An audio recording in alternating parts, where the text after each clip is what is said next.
a glitch or a situation that is impossible to rectify. Sometimes you need a reset to the factory setting.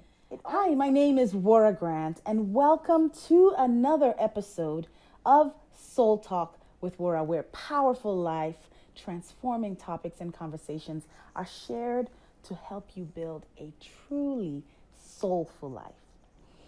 Today, I'm sharing with you some key steps to take on how to thrive after facing a setback. It is nearly impossible to make it through this life without running into a major setback. So if you all recall, God has promised that it would never be easy, right? He promised, it was in his own word. In James 1:2-3, it states that, "My brethren, count it all joy when you fall into various trials, knowing that the testing of your faith produces patience." Failure is woven, right, into that fabric of success. It is. It's just part of life, both on a personal front and a professional front. And everyone, of course, myself, we all want to be successful. We want to be successful. We want to have a perfect life. But you know what? In 2020, COVID shook the whole world. Everyone was at a standstill. Things were canceled, contracts canceled, jobs were lost. We lost loved ones. And I want to say, for anyone that lost a loved one, my prayers are with you. And I pray that, the Lord will comfort you. It's not easy. We all experience some level of stress. And I think this pandemic will definitely be one of those written in the history books. But I want to share with you ways that we can handle, effects like this and turn it, into something positive. Like you've always heard this statement, people say how to turn lemon into lemonade. First of all, the first thing I'm going to tell you, and this is, anything I'm sharing with you, I have also practiced it. Don't take it personal. It's not easy. Don't take it personal. And you are not alone. Sometimes when things go wrong, we tend to blame ourselves, like, could we have done something differently? And we store that pocket of negative emotions, and we begin to paint this very inaccurate picture of who we are, and, say that this is who we represent. I want you to recognize that every one of these encounters or setbacks in your professional or personal life, someone somewhere has either had a bad grade in school, lost their job, lost their business, got fired. It happens to everyone. It is our job. It is your job to overcome these obstacles. So instead of you blaming yourself, think of where these factors that contributed to this failure, address those areas and see how, you can control the things that you can control, and the things that you can't control, leave it to God. The second thing I want to share with us is, setting time limits for disappointments, right? It's okay to allow yourself to acknowledge, your feelings of disappointment. It's normal. Sometimes when people, get over it, like myself, use myself as an example. I just want to be in that moment. Yes, I'm down, I'm angry, I'm disappointed. It's okay. You just want to feel this moment, but you need to put a time limit. I just want to feel this moment. But you need to put a time limit on that feeling, right? How long do you want to focus on that feeling? What I do is I just begin to think of things that are lovely to me. So what are the things that I like to do? I enjoy listening to smooth jazz when I'm driving in the car or when I'm cleaning, reading self-improvement books on Audible, or, just taking a quiet stroll with the Bible playing in my ear. And so those are some of the ways that I use to just diffuse that negative energy. Redirect that negative energy towards a project that will move you to the next level. If you need to repaint your kitchen cabinets 3 times in a month, do it. Well, that may be expensive, so you may not want to repaint your kitchen cabinets, right? So scratch that. But gardening, buy flowers, whatever it is that you need to do to redirect your negative energy, do it. So yes, you were looked over for a promotion. Your partner left you. You got a divorce. They're not easy things, but you have to accept those feelings as they are. And I say quickly, move on. In my father's language, which is Yoruba, they say kia kia, which means quickly. Some say alele alele, quickly, right? Move. So I strongly believe don't dwell in that emotion, because dwelling in negative emotion, it'll make you sick. It'll make you sick. And so again, that's just one of the tips that I use to move on when I'm going through a very difficult time. The next thing that I want to share with you is return to your factory setting, right? Just like your iPhone or whatever phone you have, if you are facing a glitch or a situation that is impossible to rectify, sometimes you need to reset to the factory setting. It always sometimes resolves the issues, right? Yes. So if you're like me that enjoys customizing things until it gets to a point that the device is no longer working, you need a resolution, and that resolution sometimes is just to hit reset. Go back to the manufacturer's design, which is the Bible, that was intended for the device to work. So in our case, what God created, He created us. The Bible is our manual. And so sometimes we need to go back to that manual, do a factory reset, and start again. This allows you to play into your strengths. We are all born with a strength in certain areas. If you have not figured out what that strength is, ask around. And I promise you, 1 or 2 trusted people will tell you what your strength is.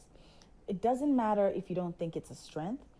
The fact that it has been recognized by 1 or 2 people means it has been helpful to someone in your network. So it may surprise you that you will hear consistent answers across the board from people you know best, reinforcing the strength you have.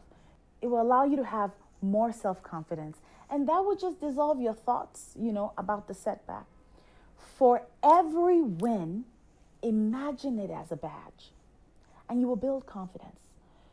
You won't take setbacks personally, because you will think of the things that have happened in your life that were wonderful. The birth of a child, maybe your marriage, maybe something as little as the delicious meal you just made. You did that. You did it yourself.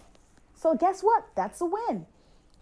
The next thing I want to share is, keep pushing and adjusting. I love this one. When I wrote it down, I said, yeah, this is it. This is just who I am.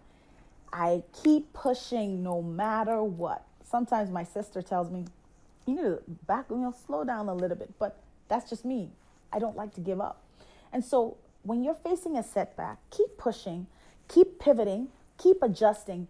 Like I said, my sister, my family, they know me personally. Or if you follow me on social media, my posts lean more towards sometimes, more encouragement, which I strongly believe is one of the gifts that the Lord has laid in my heart to encourage people, So I have come to know that one of my strengths is, encouraging people, right?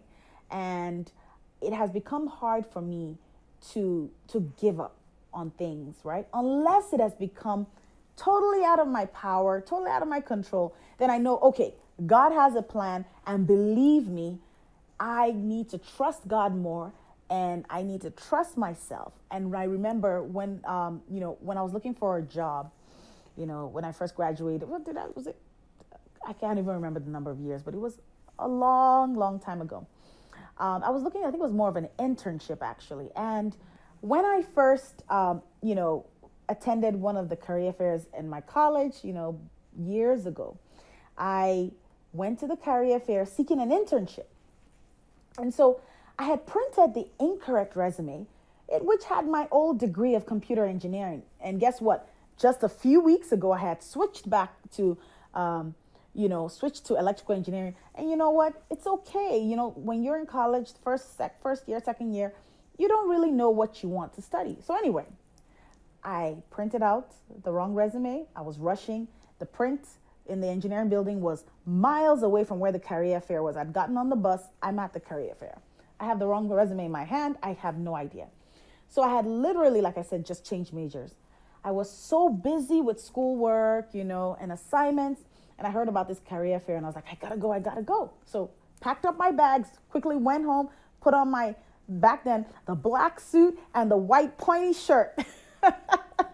So I printed my resume without looking at what I had in place as my degree, as my major. I walk into this fair. And if you all know career fairs, this is in a big space where you have hundreds of employers. They're collecting resumes from hundreds, if not thousands of students. I went to Michigan State, very big school.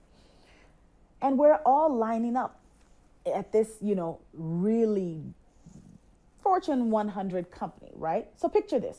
Long line of students at one of the major corporations in the country. And everyone wanted to submit their resume.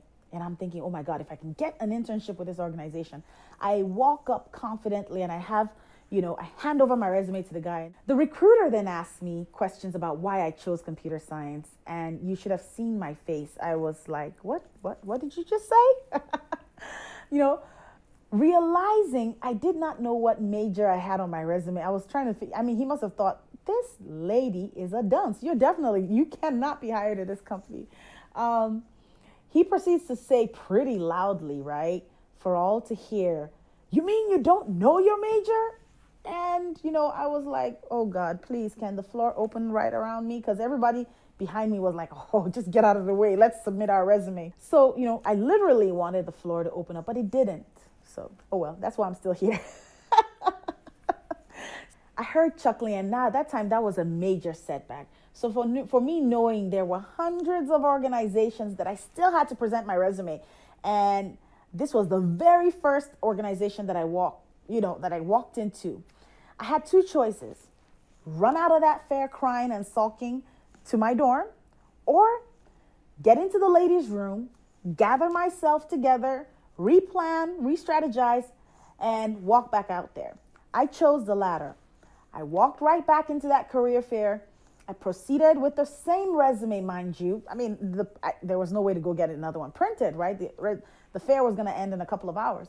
So I handed my resume over.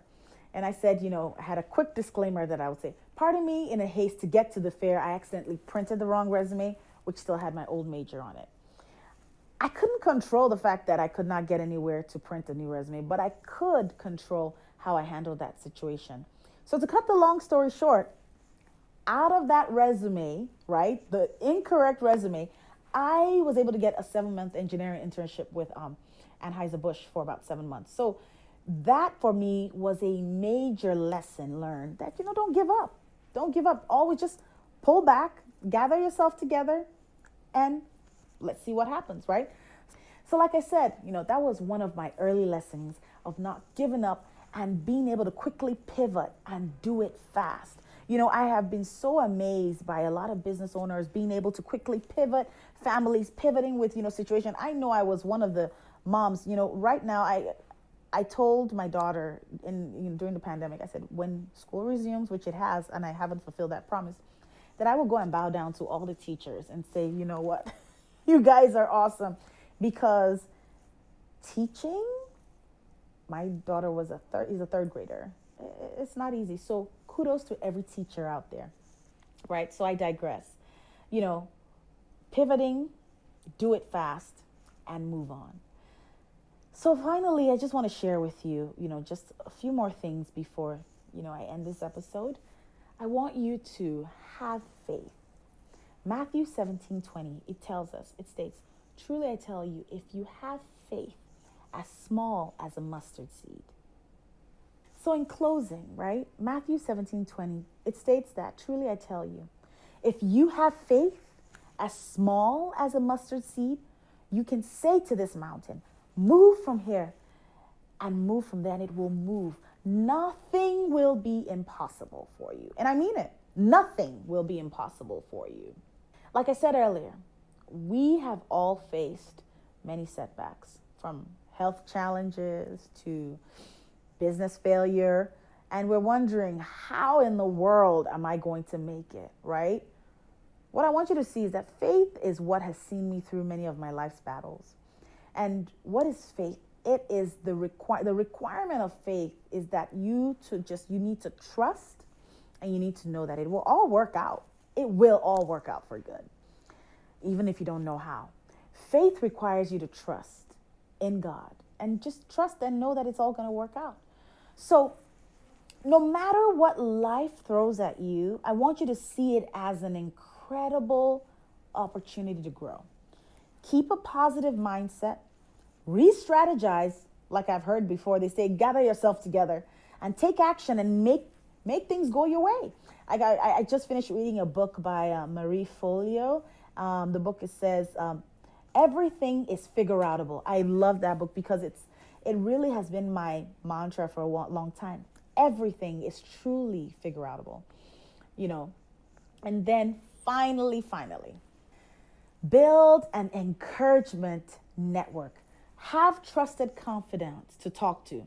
Sometimes just talking about something, it releases that emotional burden. They may not be able to solve it, but it releases that emotional burden. It can stimulate brainstorming for solutions, or the person might be able to, or they may even know someone that can support you. So surround yourself with a network of supporters, including family, friends, or neighbors, right? Who will be your cheerleader. So whenever you're just feeling overwhelmed, anxious by how much you have to do, I want you to take a moment, reflect, appreciate the wins you have achieved over the course of your life. The fact that you're alive, the fact that you're watching this episode means you're alive.